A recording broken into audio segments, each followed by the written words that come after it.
Lunch ബോക്സിലേക്ക് എല്ലാവർക്കും ഇഷ്ടപ്പെടുന്ന ഒരു കിടിലൻ വിഭവത്തിൻ്റെ റെസിപ്പി ആവട്ടെ ഇന്നത്തെ വനിതാ പാചകത്തിലൂടെ.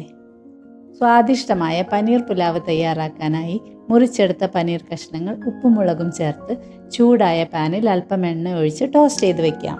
ഇനിയൊരല്പം വലിയ പാനിലേക്ക് ടോസ്റ്റ് ചെയ്തതിൽ ബാക്കി വന്ന ഓയിലും നെയ്യും ചേർത്ത് ചെറിയ ജീരകം, മുഴുവൻ മസാലകൾ, ഇഞ്ചി, വെളുത്തുള്ളി, സവാള, പച്ചമുളക് എന്നിവ ചേർത്ത് വഴറ്റുക. അതിലേക്ക് മല്ലി, മഞ്ഞൾ, മുളക്, ഗരം മസാല പൊടികളും ഗ്രീൻ പീസും ചതുരത്തിൽ മുറിച്ച ക്യാരറ്റും കാപ്സിക്കവും തക്കാളിയും ചേർത്ത് നന്നായി വഴറ്റിയെടുക്കാം.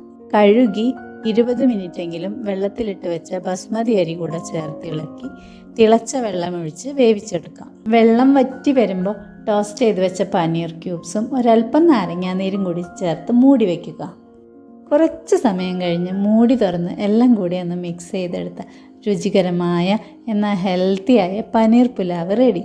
ടിഫിൻ ബോക്സിലേക്ക് ഇനി എന്തിനധികം വിഭവങ്ങൾ, കൂടെ കൂട്ടാൻ ഒരല്പം റൈത്തയോ പിക്കിളോ ഒക്കെ ഉണ്ടായാൽ അതിഗംഭീരമായി.